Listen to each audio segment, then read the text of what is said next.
Hello and welcome to my very first vlog.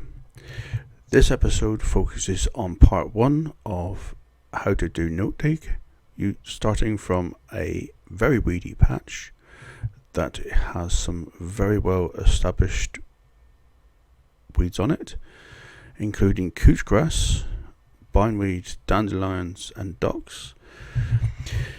It's hopefully I'll give you some tips on what to do and when to do it, and gain from my 20 odd years of experience. Along the way I'll teach you how to do composting in the most cost effective way you can.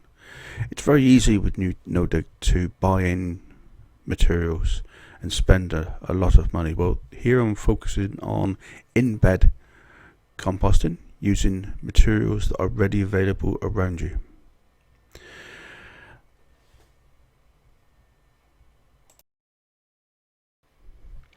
So this is the heap that I've just made up. It's got grass clippings as its majority volume. The next biggest load is bracken. Then there's newspapers, shredded newspapers, a bit of wood chips, a little bit of half-finished compost, a little bit of hay, and a lot of water.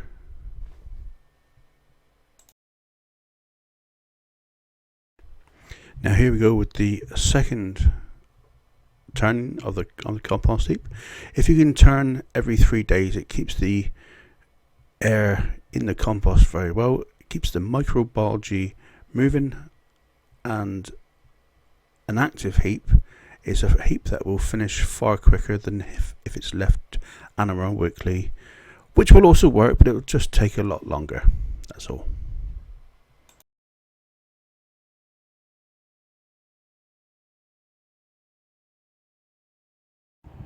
There is one more benefit to in-bed composting, and that is you're giving the existing weeds a jolly good walloping.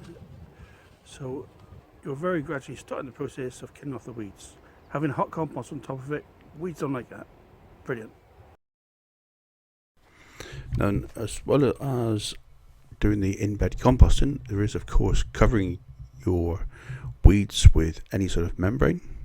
I'm going to be using plastic today because I already have it. It's not the best solution ecologically, but once you've committed the sin of buying the damn stuff, you might as well use it. I will also be covering off how to apply card and compost, but I'm going to work from the assumption that, like all beginners, you won't have finished compost ready to start that. You can buy it if you want to, but you can waste an awful lot of money doing it that way, when I'm going to show you how to avoid buying in the majority of compost by using the materials that you have around you. And to get ahead in the game, exclude light from the beds is a good way of suppressing those weeds.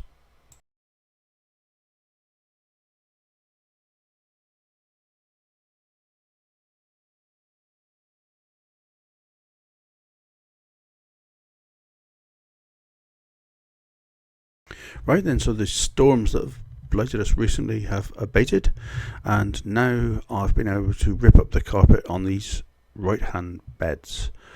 Underneath is a lovely growth of bindweed roots.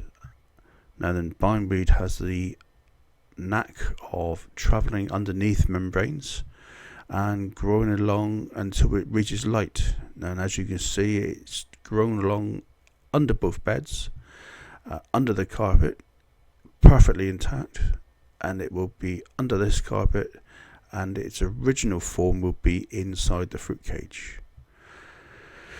So what to do? Well, we need to get rid of the bindweed. We've got this opportunity of removing it with full visibility, so I'm going to be pulling it up and spot digging anywhere where it's rooted in. Now, spot digging isn't ideal, but it's worth doing when you first take on a plot, when you get the opportunity to dig out a bad weed, and this is bad. So after a good tug and war session and spot digging, this amount of root has come up from these two beds, leaving it fairly clean. As you see, there's not too much disturbance, so I would say it's a good job done, personally. As you can see by these long lengths, they are easily pulled up, and if you're careful and if you've got a fairly friable soil, it is possible to get up a good amount of these weeds without destroying the soil structure.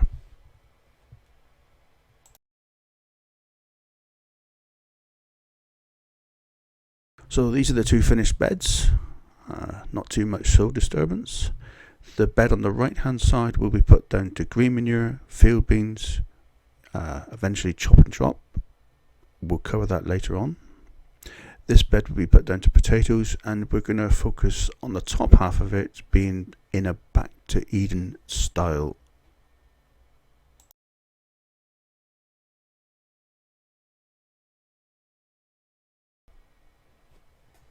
Okay, so a further good break in the weather has allowed us to get ahead on the plot very nicely indeed. The grass has been cut. The paths around the beds have been laid with cardboard and a good deal depth of wood chip on top of that, so that makes the plot look a lot better straight away. It's quite visually impactful to have such a big change.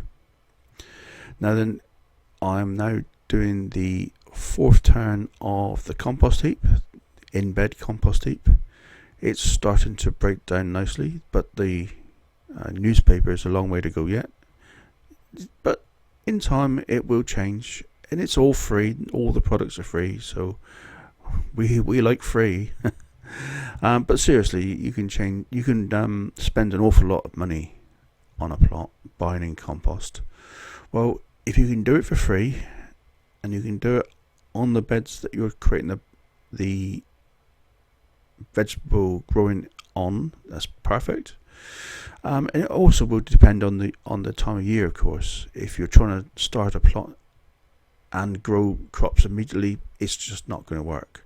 Fortunately, this is late midwinter or early spring, whichever you prefer, and the grass is growing, so that's one particular crop, if you like, that you can use for the compost heap.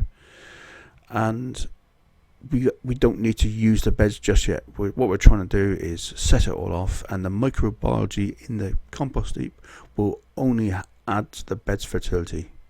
You're doing nothing but good but doing what I'm doing now.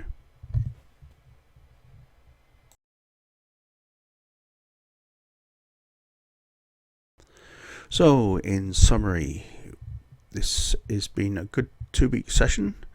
They've got the in-bed composting going nicely. One bed's covered up with plastic, which is helping to weaken the weeds ahead of applying card and compost, which you will see me do in future vlogs. Stay tuned for an update there. Whilst the farthest bed has had the carpet moved across, I would add that I wouldn't recommend ever using this sort of carpet. It's not great, it's full of chemicals, but it's not my plot, not my rules, so I'll make do with what I've got. So I look forward to presenting to you again. I'll see you in vlog 2 in a short while. Thank you very much. Bye.